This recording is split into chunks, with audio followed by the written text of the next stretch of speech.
emocionarse con todo el corazón, y a veces hasta con lágrimas, y después ir y meterse a su cuarto a ver pornografía. ¿Dónde está el temor del Señor? ¿Dónde está?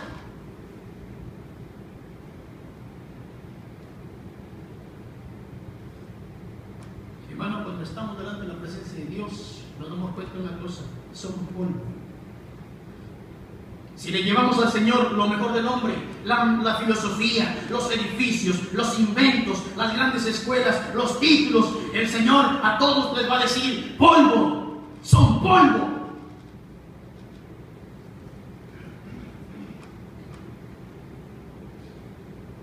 ¿Tú recuerdas a Friedrich Nietzsche, este alemán, que escribió ese tratado sobre el superhombre? Y él decía: para ser un gran superhombre hay que dejar a un lado ese concepto de Dios, hay que olvidarse de Dios y hay que nosotros ser los superhombres. ¿Sabes cómo acabó ese hombre? En un manicomio. Y todavía su influencia del siglo XIX, el siglo XX y todavía el siglo XXI es una influencia de este hombre con sus escritos locos. Y así acabó loco. ¿Y sabes cómo firmaba sus cartas? Al final ponía la firma y decía: Jesucristo.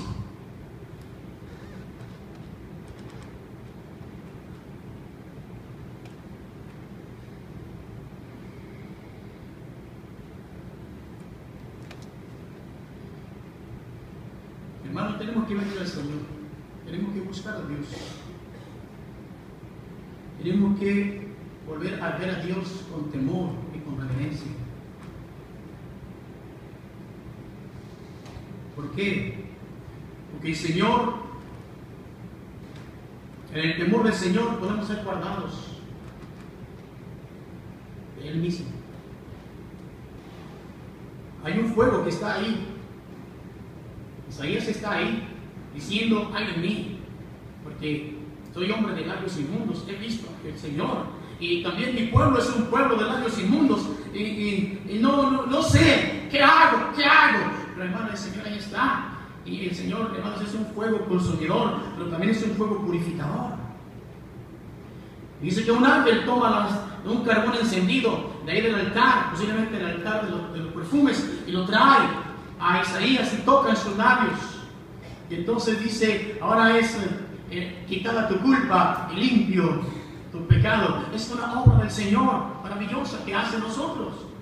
Pero tenemos que estar ahí, buscar al Señor. Su fuego no nos destruye. El Señor nos salva de Él mismo, hermanos. Nosotros somos guardados por Dios. Venimos. No es que el Señor me va a guardar del diablo, no del infierno. No, el Señor te guarda de su ira. Porque hay de aquel hombre cuando la ira de Dios caiga sobre él. La longanimidad de Dios, hermanos, quiere decir que Él puede retener su ira para no dejarla descargar en nosotros. Y solamente, hermanos, cuando Él hace la obra en nosotros, podemos ver que el Señor en su gracia nos perdona. Isaías, hermanos, ya no tenía nada que presumir, pero ahora el Señor estaba haciendo una obra en él. En el temor de Jehová somos santificados. Su fuego nos purifica, para que ahora sí, hermanos, con labios puros y un corazón puro podamos servirle. De niño siempre me llevaron al templo. Yo no quería ir al templo. ¿Saben qué? Me caían gordos todos los hermanos, incluyendo el pastor. Mi madre siempre me llevó y dice: usted va a ir al templo. Cuando ya usted sea grande y se mantenga solo y no quiera ir al templo y seguir la enseñanza que le hemos dado su padre y yo, entonces no me siga. Pero mientras esté bajo mi techo, usted va a ir al templo. Pues yo iba. Pero hermanos, me caían mal. Todos. Yo decía: ay, se va a parar a predicar. Me duerme.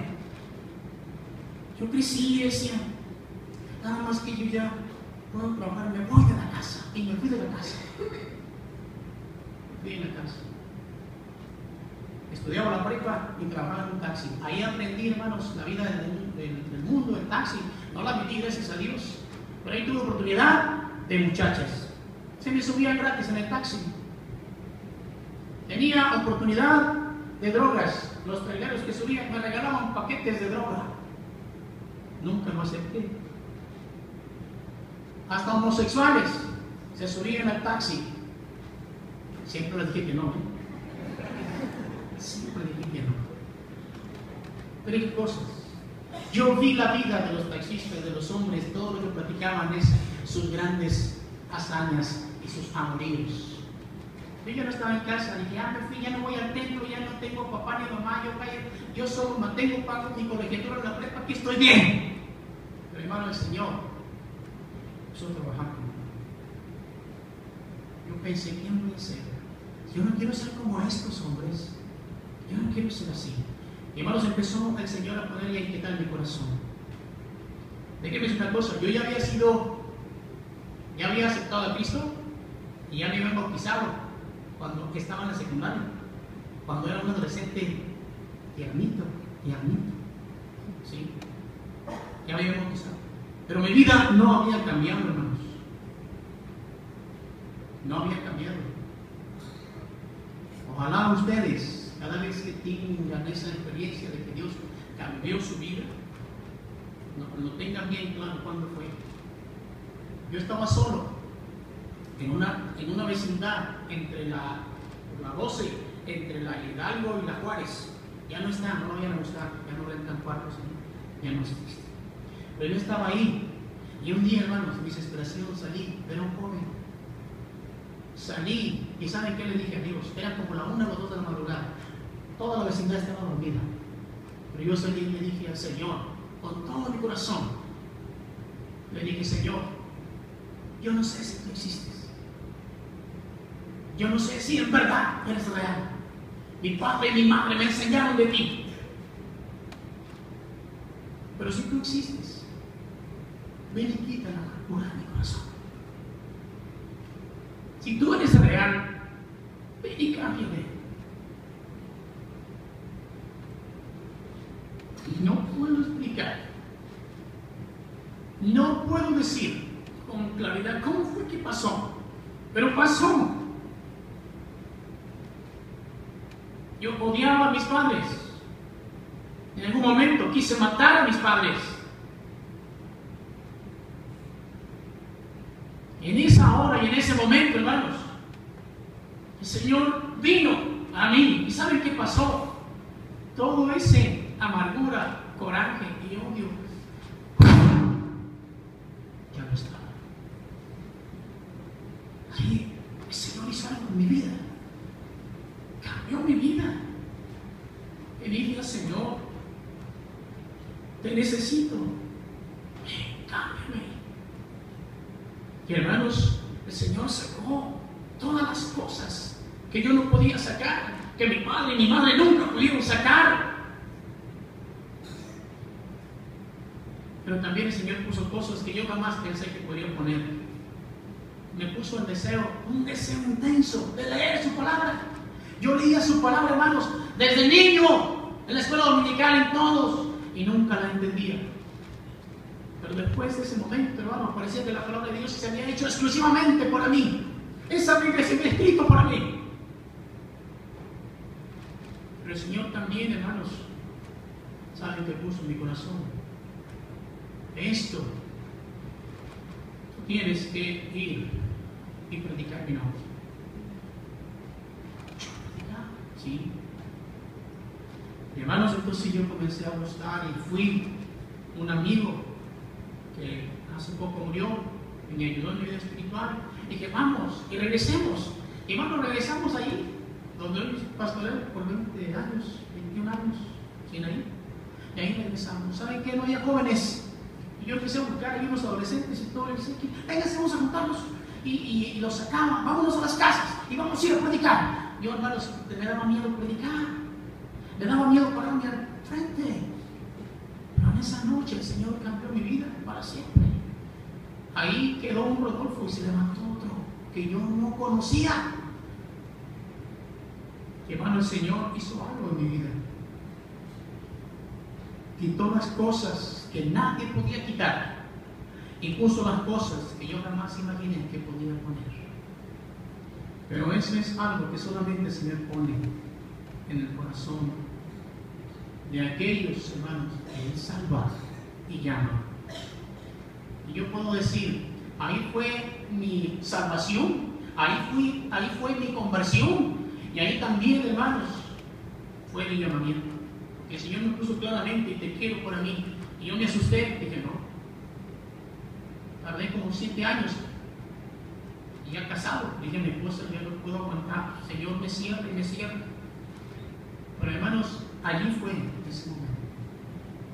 Dios permita que ustedes tengan bien claro el día que Dios cambió su vida. No el día que usted levantó su mano y aceptó a Cristo. Porque puede ser, hermanos, que no haya pasado nada. Pero el día en que usted haya visto al Señor obrar en su vida, usted jamás será el mismo. Mis padres batallaban para llevarme al templo. Después ya no hallaban cómo sacarme del templo. Peleaban mi padre y mi madre. Este no más quiere nada en el templo y ellos no lo pudieron hacer. Pero Dios en un instante lo hizo. Hermanos, si algo yo remarco mucho en la iglesia, y aquí están mis jóvenes, dije, venga, se acompáñenme. Aquí están mis jóvenes. Si algo lo remarco mucho, les digo casi siempre, asegúrese que ha nacido de nuevo. Asegúrese que realmente es un hijo de Dios. Asegúrese que ha tenido una experiencia con Él. Para que cuando el Señor venga, usted se vaya con Él. Se necesita esa experiencia ahí en el corazón. Pero hermanos, también para servir a nuestro Dios, después de que Dios te ha purificado, te ha limpiado, entonces el Señor te llama. Porque entonces se oye una voz que dice, ¿a quién enviaré? ¿Y quién irá? Pero ahí dice esto. Y después de esto, o sea, después de la experiencia de Isaías, después de esto, entonces es que Dios dice, ¿a quién enviaré? ¿Y quién irá con nosotros? Bueno, cuando estás limpio, estás capacitado para oír su voz. Después oír la voz del Señor. Cuando estás limpio, estás capacitado para representar a tu Dios en donde sea, en la escuela, en la calle, en el trabajo. Lo vas a representar con honor. Porque vas a amar a tu Dios más que a tu propia vida. Porque sabrás que eres su embajador. Pero también cuando estás limpio, tu gozo será servirle. Y cuando el Señor diga quién, tú vas a decir yo quiero, yo lo hago. Tú vas a hacer. Y por último, hermanos, cuando vamos a servir a nuestro Dios, eso es cumpliendo con la misión que el Señor nos ha dado. Mira, Dios le dijo a Isaías, vas a ir a predicarle a un pueblo que cada vez que les prediques, más duros se van a hacer. Y eso, hermanos, el texto y todo lo que vemos ahí,